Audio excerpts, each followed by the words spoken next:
Hello everyone, I am the Connoisseur, and welcome to my review on the 8th episode of the 8th season of My Little Pony, Friendship is Magic, also known as the Parent Map. And this episode, it was as good as last week's episode, honestly. It was a really good, entertaining episode. It had really good morals, and it was just really wholesome. It was a family kind of an episode. And despite, again, last week's episode was a Celestia episode, the fandom's gonna go nuts over that.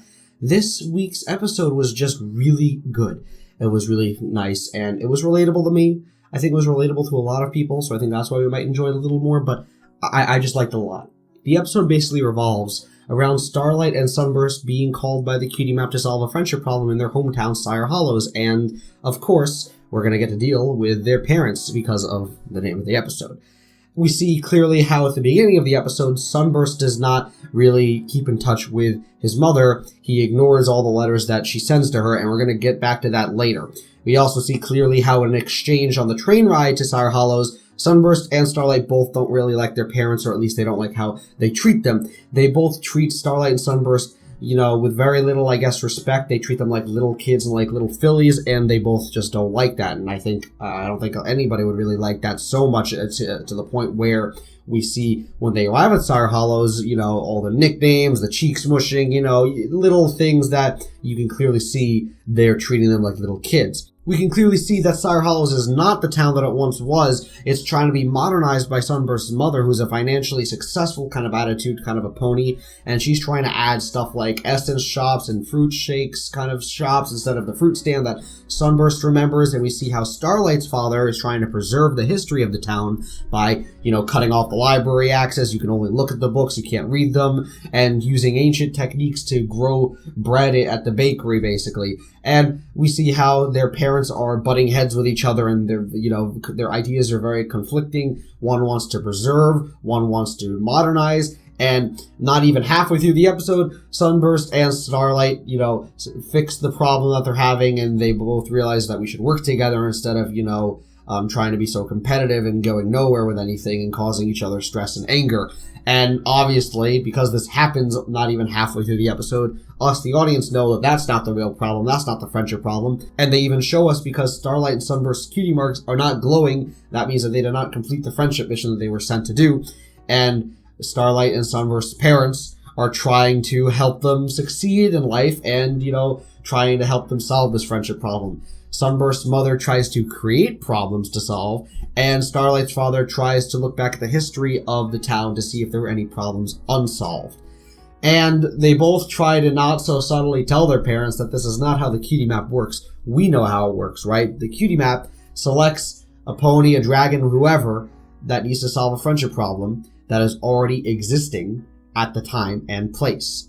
It cannot be created. It is not something that was existing in the past and is now not a problem anymore.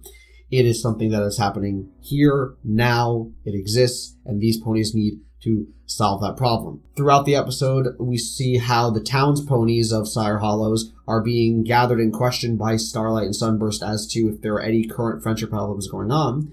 They then realize that the friendship problem is their problem with their parents, and how they need to be direct with their parents and speak up and really tell them that they do not like how their parents are treating them.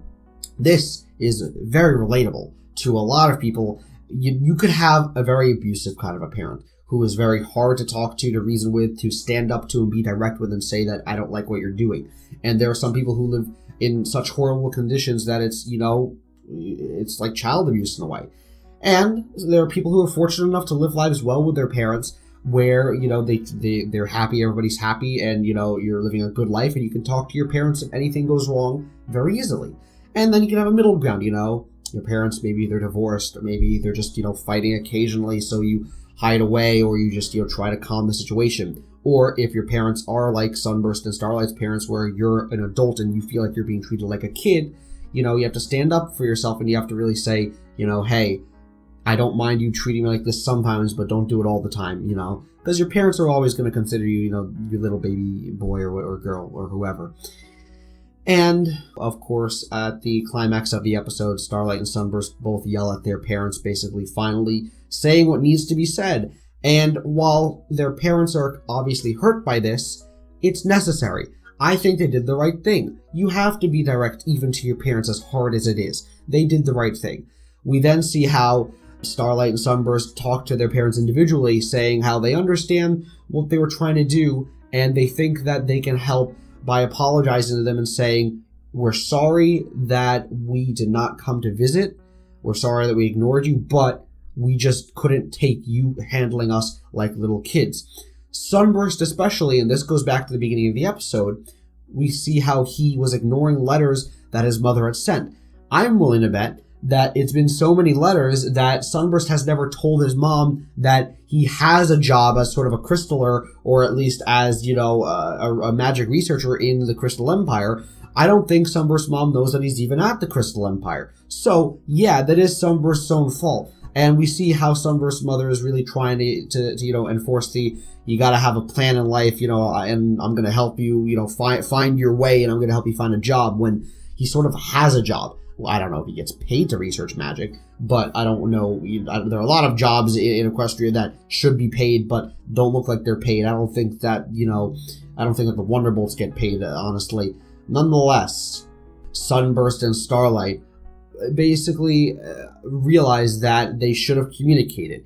It's a kind of episode that is a lack of communication is sort of the moral, but that's not the only moral. I saw somewhat a moral of individuality and teamwork. Starlight and Sunburst are both being a team by, trying to find out what the problem is, trying to solve it, then talking to their parents individually, which is another moral, is that Sunburst really wants to be treated like an individual. Starlight as well, but it seemed more like Sunburst because of how his mother was, saying all these things like she knew what she was talking about, and also trying to create, success for him. He wanted to figure out stuff on his own. So I saw morals of individuality and teamwork throughout the episode, both with Starlight and Sunburst, and throughout the first half of the episode, their parents who were once separated and then start to work together. And they're even enjoying the fact that their children are just here finally together, and they can enjoy, hanging out with their children.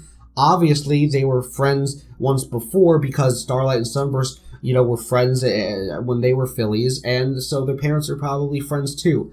So it was nice to see several morals going on, and it was just really fun to watch it unfold. And obviously at the end of the episode, things are better. They're going to visit each other more, and it was just really wholesome and nice.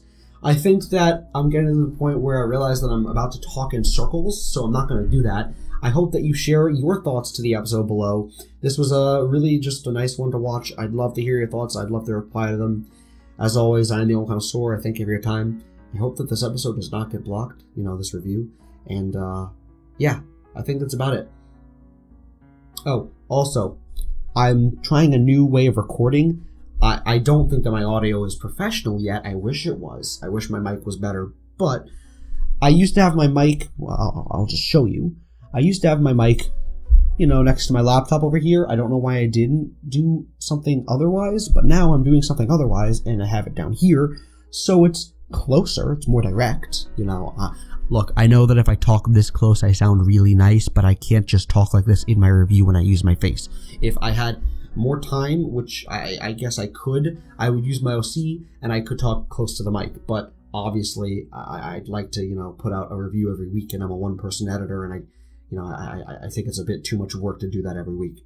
Anyway, that's about it.